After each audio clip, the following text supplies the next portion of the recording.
Howdy, folks. Welcome to Thor's Day's Thought. I can't even speak today. Bleh.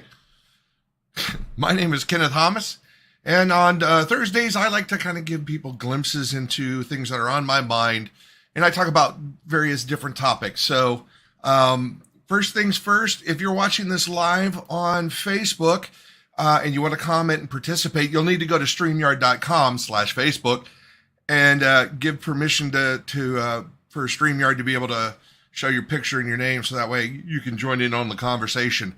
And today's topic is, well, let's just say, have you seen those prices lately?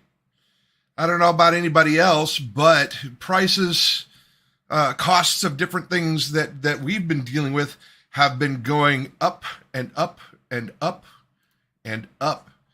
And, you know, there's a lot of things that factor into inflation and consumer price indexes and that kind of stuff. And let's face it, this is like a multi-headed dragon where you chop off one head and two more grow back, okay? This is not one of those things that's going to have a quick, easy fix. I don't propose that I have any solutions to the overall problem.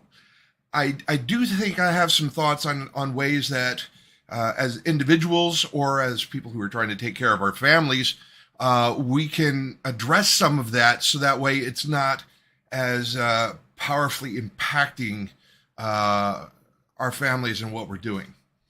Now,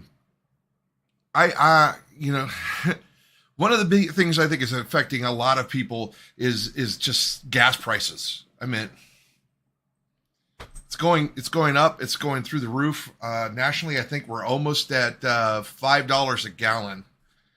And honestly, I can't ever remember it being that high. And I can remember back in the oil crisis of the 70s. I wasn't driving at that point, of course, but I do remember sitting in the car with my mom while she was sitting in line at the gas stations. So some of the information that I want to share with you guys today is I want to talk a little bit about the changes in average income, you know, and how, you know, things have gone up. Income levels have gone up as have prices. The problem is that the increases in costs are not always matched by increases in income. Okay. And that's where we get to have a problem because, you know, if costs go up 5%, but your pay goes up 5%, then you have a net zero, you know, because you're matching with it. What we usually like to see is that your income goes up faster than your costs do. So, you know, if your costs are going up 5% over this year, but your income has gone up 15%, you're 10% better than you had been. So that's the kind of thing that I want to talk about. Now, I went and grabbed some charts from actual government websites, okay?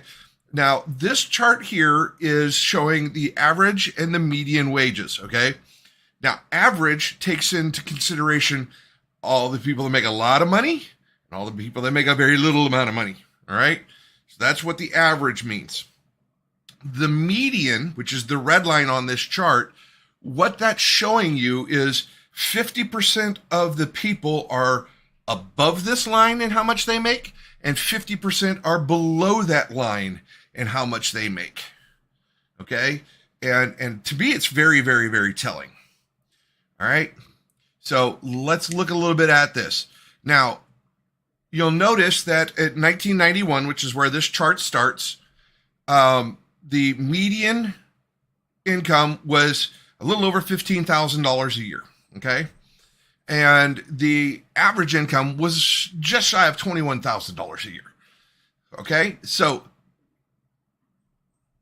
the other thing that this chart is showing, you'll see all these little diamonds on there, and I circled one in yellow, and that corresponds to those two wages I just said. The 21,000 and the 15,000. What that means is that the median wage is 72% of the average wage. Okay. So that's the ratio between the two. Now, as you notice, the wages are going up, but the ratio is going down. Okay, so you come to 2020, which is the last year that they actually have this data for, and this graph right here is straight from the Social Security Administration. The average wage was a little over $53,000 a year. The median, again, the median is where 50% of the people are above it and 50% of the people are below it, was about $34,600. Okay. Now here's the big shocker thing to me on this. If you look, the ratio is now down to 64.8%. And what that means is that the $34,000 is only 64% of the $53,000. So even though everybody's earnings have gone up, the average has gone up much higher. Now, what this typically means is that the people that are above the 50% mark are making a lot more than the people below the 50%. It was a lot narrower of a gap back in 1991, and this is really a critical thing for me because I graduated from high school in 1990. Okay.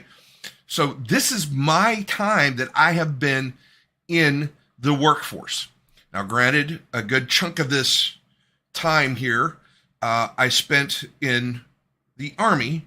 So I think about half that time I was in the Army. The rest of it, I was out there struggling just like everybody else.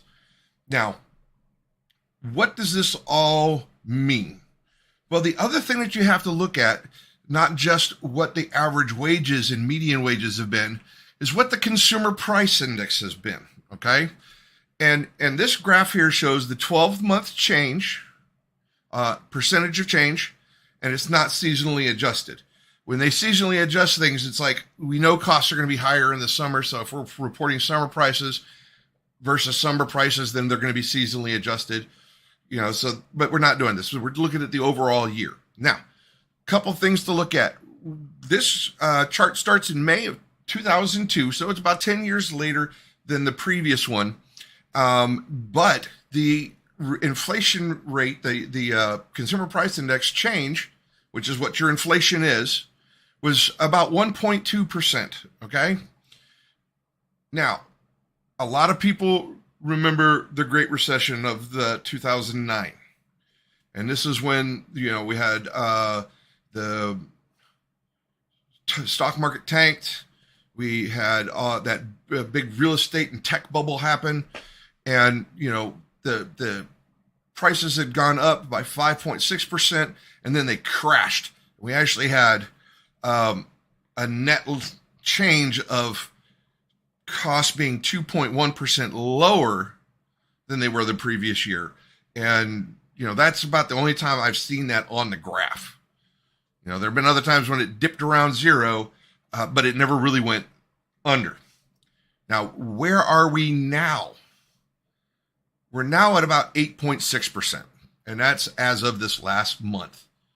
And the thing is, though, is that the wages haven't been going up at the same rate as this rise in inflation has been going.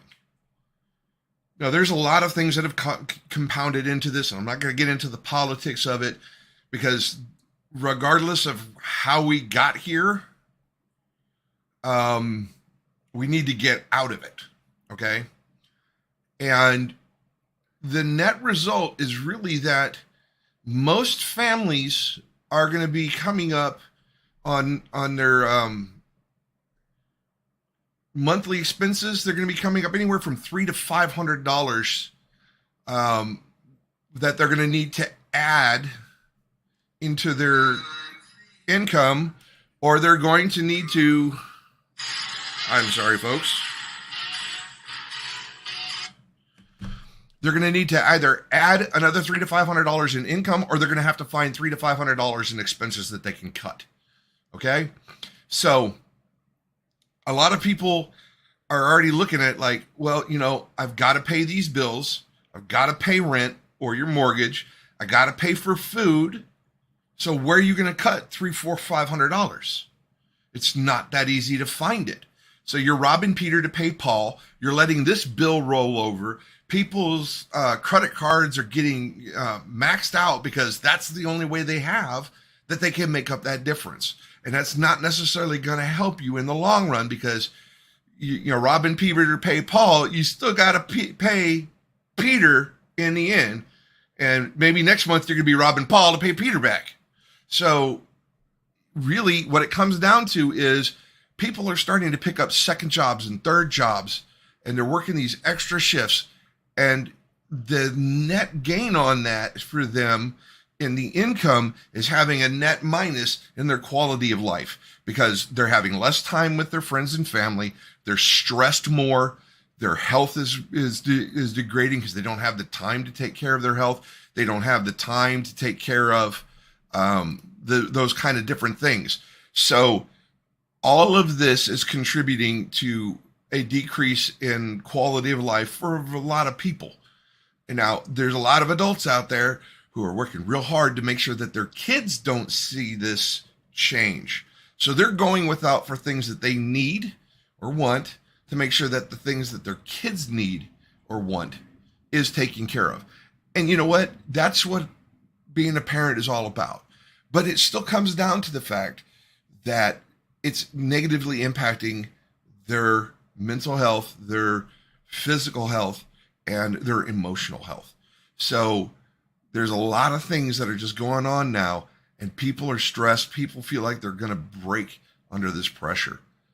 Now, there are a lot of things that can be done to change this, but are they things that you're going to want to do? You know, eating out less, cooking more. But, you know, yeah, eating out less and cooking more at home is going to change things. But have you been to the grocery store? The prices there are just as crazy as they are at the gas pump. So the biggest thing folks need to do is find out how they can supplement their income. Now, there's people out there going, and I know some folks that are driving for like DoorDash, and they're doing that kind of stuff. And that's awesome. And I'm glad they're making that, you know, doing the Uber and that kind of thing. But again, have you seen gas prices? Some of them are getting to the point where what they're making isn't covering the additional cost that it's costing them in maintenance on their vehicle and paying for the gas. So again, people are looking for solutions. And looking to our political leaders to fix things, it is a long-term solution, but it's not going to help you right now. So we need to band together. We need to work together. I've seen folks going, hey, let's get some gardens going. I'll grow X, Y, and Z. You grow A, B, and C, and then we can swap. So that way nobody's trying to grow everything. Everybody's doing a little bit, and they're pooling their resources together to make sure everybody has enough. And that really is the kind of communities that I want to live in. That's the kind of people I want to be around. The ones that are going, yeah, I'm making sure I'm taking care of me.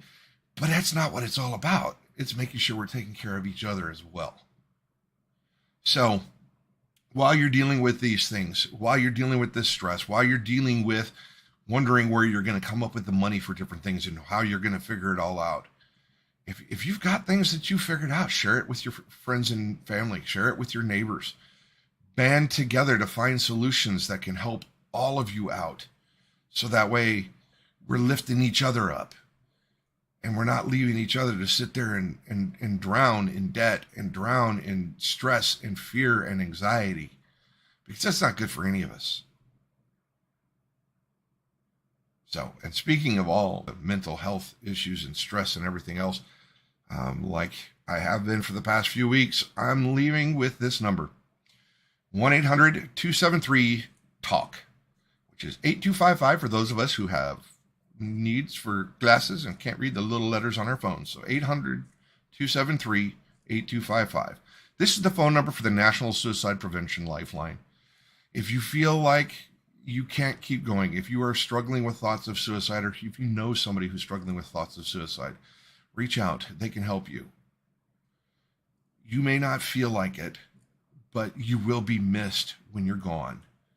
And suicide really comes down to being a permanent solution to a temporary situation. This too shall pass. But if you don't hang on, you're leaving everybody behind to pick up the pieces. And that's not really the best, because you will be missed. You may not think so. So until next time, folks, peace, love, and photography. And remember, everything can make a beautiful image, including you.